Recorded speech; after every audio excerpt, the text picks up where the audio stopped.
Bismillahirrahmanirrahim. Alhamdulillahirrahmanirrahim. Allahumma salli ala sayyidina wa maulana Muhammad wa ala alihi wa sahbihi wa ummatihi ajma'in. Assalamualaikum warahmatullahi wabarakatuh. Iyyaka na'budu wa iyyaka nasta'in. Ihdinas siratal mustaqim. Rabbi zidni ilma warzuqni fahma. Rabbi shrah li sadri wa yassir li amri wahlul 'uqdatam min lisani yafqahu qawli. Amin ya rabbal alamin. Jadi saya mengucapkan terima kasih kepada Ketua Panitia Zakat Fitrah dan Ketua DKM Masjid Agung Dasta yang alhamdulillah akan menerima pembayaran zakat fitrah. Jadi pada kesempatan hari ini saya akan menyampaikan dari fikihnya zakat fitrah. Jadi ini mah bukan disarankan bahasanya. Jadi zakat fitrah itu zakat jiwa. Jadi wajib setiap Islam, baik itu bayi baru lahir, baik itu katakanlah orang jumbo sudah pikun, baik itu orang gila, tapi selama dia pernah Islam, jiwa, makanya zakat jiwa.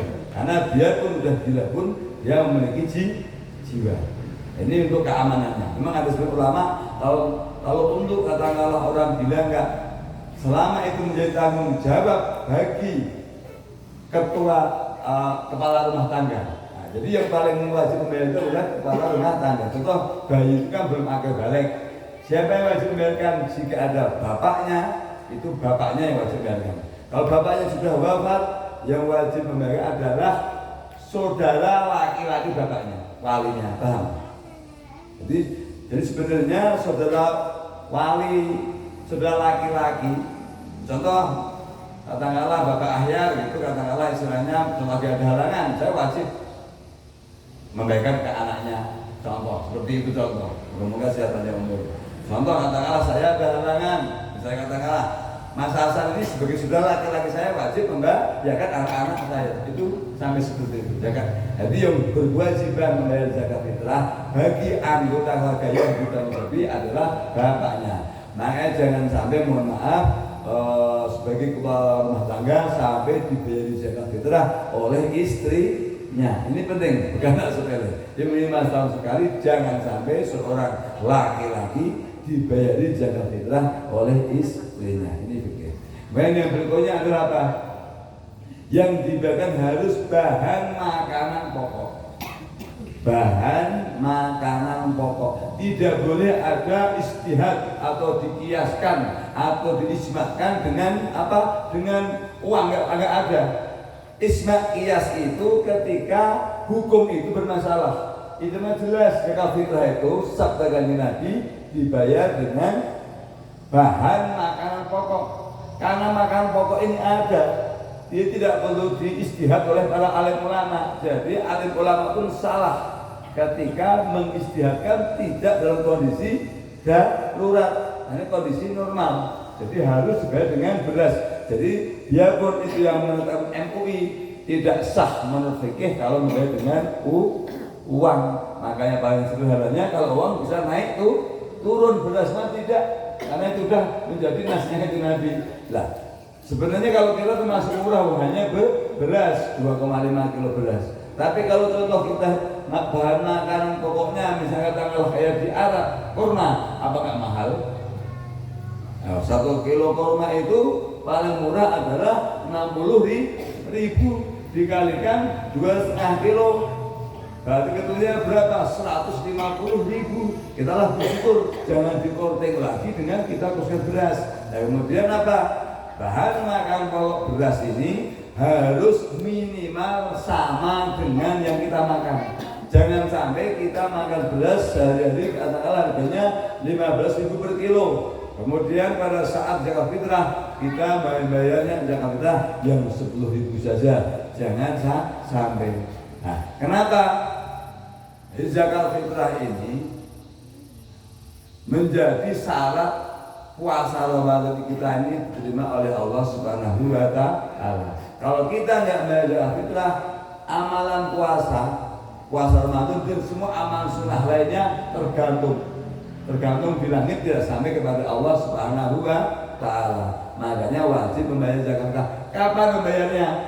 dimulai dari tanggal 1 Ramadan sampai sebelum khotib Idul Fitri naik mimbar. Nah kalau sudah itu batal, sudah bukan zakat fitrah. Makanya hati-hatinya lebih baik kita H-1 atau H-2 sebelum Idul Fitri. Kita hati-hatian, jangan sampai lupa tidak membayar zakat fitrah. Nah, contoh, bagaimana kalau rumah saya 2 contohnya? Kalau rumahnya 2 contohnya, ini sebenarnya kalau untuk lebih hati-hati membayar di 2 tempat. Contoh saya punya rumah di Salatiga sama di sini, tapi saya bermukim ya. Kalau Salatiga kan bermukim, itu wajib membayar di 2 tempat untuk hati-hati. Nah itu, nah kemudian dibayarkan kemana? Dibayarkan ke 8 asnaf, 8 golongan yang terdekat, bukan jauh-jauh. Contoh kalau kita di Ngambrah, dibayarkannya di Cimahi nggak bisa. Contoh kalau Bapak Semangat begini Mas, dia punya 2 mukim, nyata mukimnya di Cimahi sama mukim di Ngambrah. Kalau secara jadi mukim itu bukan KTP, tapi mukim itu hakiki. Mukim itu hakikinya kenyataannya kita hidup di mana? Kayak sehari-hari. Kalau KTP mah bisa saja KTP saya di Kalimantan, tapi nyatanya di Ngambrah bisa kan? Jadi mukim itu hakiki menurut nyatanya berdasarkan keadaan yang kita alami. Itu mungkin ya. Ini contoh nanti biar jangan sampai katakanlah kita dalam menjaga fitrah ini salah. Jadi mohon maaf contoh Bapak Semana sama Bu Imas, ini bayar zakat fitrahnya 2, sini 1, di Cimahi 1. Sebenarnya karena nyatanya mungkinnya 2. Kenapa? Itulah rahmatal alamin. Jadi akhirnya di mana kita bertempat, akhirnya kita bisa memberikan manfaat kepada lingkungan kita. Dan tidak mungkin membuat susah hidup kita. Nah, kemudian nanti tidak boleh memberikan zakat nyebrang jauh-jauh. Contoh saya orang di Bandung sini, kemudian bayar zakat fitrahnya di Salatiga sana nggak bisa. Mau zakat fitrah, mau zakat mal tidak bisa. Setengah aja tidak baik, apalagi zakat fitrah, zakat mal. Jadi yang terdekat. Waktu itu jauh-jauh kali yang saya nyating piatu tidak bisa. Yang terdekat.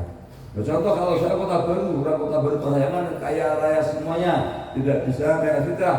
Yang terdekat dengan Kota Baru Parahyangan banyak orang fakir miskin. Tidak ada alasan orang Kota Baru Parahyangan itu mencari yayasan di Bandung, tetap karena di sekitar. Kenapa? Itulah agama Islam yang saling mengenal kepada tetangga. Inilah bagusnya agama Islam. Jadi paham ya? Jadi itu. Nah kemudian kalau ini kebijakan saya sebagai ketua Lintang Asta minimal membayar ke masjid organisasi minimal 2 fitrah, 2 zakat fitrah, tidak boleh 1. Kenapa? Jadi kita manfaat. Jadi minimal 2 fitrah. Syukur-syukur dibayarkan ke sini semuanya. Kenapa? Mohon maaf. Insya Allah di sini lebih murni. Di sini soalnya amel aja, insya Allah tidak akan mau menerima. Jadi latihan punya harga diri dan kehormatan. Jadi amil itu kalau kita memang amil itu sah menerima. Tapi kalau kalian katakanlah amil itu menerima berarti kan sudah diupah. Nah, jadi ini benar-benar berjuang kepada Allah Subhanahu wa Ta'ala. Nah, kecuali kita sebagai amil, tapi insya Allah secara fikih Bapak Gusman sini nggak ada yang fakir miskin. Kenapa? Fakir itu adalah orang yang katakanlah tidak menentu apa yang mau dimakan hari ini, nggak punya pekerjaan jelas. Miskin itu orang yang katakanlah kehidupannya ya kadang-kadang makan, nggak punya pekerjaan tapi tidak berkecukupan untuk makan. Di sini semuanya tidak ada. Makanya Bapak Ibu semua tidak ada yang seanggap fakir miskin.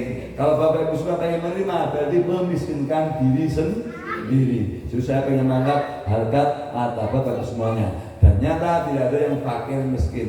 Jadi kalau mau menjaga kehormatan termasuk amil pun biar kita tidak diupah tenaga kita oleh badan zakat Lintang Asta, dia yang mengubah Gusti Allah. Jadi lillahi ta'ala saja. Jadi memang berhak menerima itu tidak wajib, bukan berarti wajib menerima. Jadi kalau katakanlah istilahnya memang tidak merasa fakir miskin sebagai amil ya udah aja dikasihkan kepada orang lain yang lebih membutuhkan. Kenapa? Karena Gusti Allah sudah kasih kita sepanjang hari, sepanjang bulan, sepanjang tahun. Jadi jangan sampai event zakat fitrah ini kita ikut menikmati. Ya maksudnya ini saya tegas begini, justru katakanlah saya mengangkat salah batin bahwa Bapak Ibu semuanya tidak ada yang fakir miskin. Jadi berjuang setahun sekali, tenaga kita tidak diubah oleh, karena zakat fitrah itu kan zakat kotor. Bapak Ibu semua mau menerima barang kotor, ya itu kalau secara akal sehat maupun nurani. Jadi insya Allah kalau Bapak Ibu semua nanti lapang demikian, insya Allah ya diangkat. Itu prinsip bapak saya dulu. Bapak saya seperti itu, makanya sepanjang hidupnya bapak saya belum pernah sebagai amil menerima zakat, belum pernah. Karena mental yang dibangunkan demikian. Padahal anaknya bapak saya banyak. Bapak saya aktif sebagai amil sejak saya kecil. Tapi alhamdulillah sebagai amil bapak saya tidak pernah makan zakat amil. Jadi alhamdulillah Allah akan mengangkat pangkat derajat dunia dan akhirat. Jadi, nah, kemudian selanjutnya tidak ada setoran kepada negara. Karena ini ibadah. Jadi kalau kita setoran ke negara itu kalau katakanlah iuran pajak, saya sudah bayar pajak banyak. Jadi kalau zakat kita kok setoran ke negara, kalau negara ini negara Islam ya tidak apa-apa. Kalau ini negara Islam, ini negaranya bukan negara Islam, negara Pancasila. Jadi kita ngikutin aja ketika ya seperti apa sholat kalau setoran ke negara kan juga enggak. Ini kan zakat fitrah ini kan posisinya sama dengan sholat. Nah, semuanya makanya nggak bisa diganti. Jadi kalau seandainya nanti ada negara minta diganti sedekah. Dari sisi lain saya yang bertanggung jawab. Tapi kalau zakat fitrah ini kan ibadah, saya harus ke jalur, saya berikan kepada lingkungan. Kalau harus memenuhi ke pemerintah, saya juga orang yang taat pemerintah. Saya bukan zakat fitrah. Tapi kalau mau diterima ya silahkan. Karena kalau zakat fitrah saya harus benar-benar mengikuti tatanan fikih syariat agama Islam yang diatur oleh Kanjeng Nabi Muhammad Sallallahu Alaihi Wasallam. Nah, sebagai penutup, zakat fitrah itu kenapa katakanlah harus dalam makanan pokok? Jadi rahmatnya Gusti Allah itu setiap butir beras. Ini saya baca. Jadi, tapi kalau uang bagaimana butirannya? Nah, kalau korban juga sama, setiap korban, setiap butir beras. Kalau gandum juga sama, setiap butirnya gandum. Ya, jadi makanya kalau aneh, makanya para alim ulama ini karena tidak punya prinsip, dia tahu ilmu karena dia terlalu taat sama negara, tapi dia mengalahkan ketaatnya kepada Gusti Allah dan Kanjeng Nabi Muhammad SAW. Berani merubah pembayaran zakat fitrah ini berarti sama dengan berani melawan hukumnya Gusti Allah. Jadi hukum zakat fitrah ini mutlak bahan baku makanan yang kita makan sehari-hari. Tidak bisa diistihadkan atau dikiaskan atau diismakan. Karena sepakat para alim ulama sepakat itu kalau hal-hal yang katakanlah memang sudah tidak ada hukumnya. Tapi sebenarnya kalau merujuk kepada Quran hadis, agama Islam ini adalah agama sempurna. Jadi alim ulama itu tidak berdiskusi bikin hukum baru. Hai malah kalau salah berdosa. Jadi tidak perlu ada isma kias, tidak ada. Karena sudah disempurnakan oleh Gusti Allah pada surat Al-Maidah ayat 3 itu jelas telah aku ridhoi agama Islam sebagai agamamu dan telah aku sempurnakan nikmatnya untuk kalian semua. Demikian fikih tentang zakat fitrah saya sampaikan. Jika ada kesalahan dari saya pribadi, tapi insya Allah apa yang saya sampaikan semuanya berdasarkan Quran dan hadis. Hakim sholat wa atu zakat. Bayarlah dirikan sholat dan bayarlah zakat. Kemudian insya Allah secara pribadi lahir batin saya juga tulus lillahi ta'ala, hanya mengharap ridha Allah ta'ala, tidak berharap apapun dari ada pengelolaan zakat kita di Masjid Agung Perintah Asri. Billahi taufiq. Wassalamualaikum warahmatullahi wabarakatuh.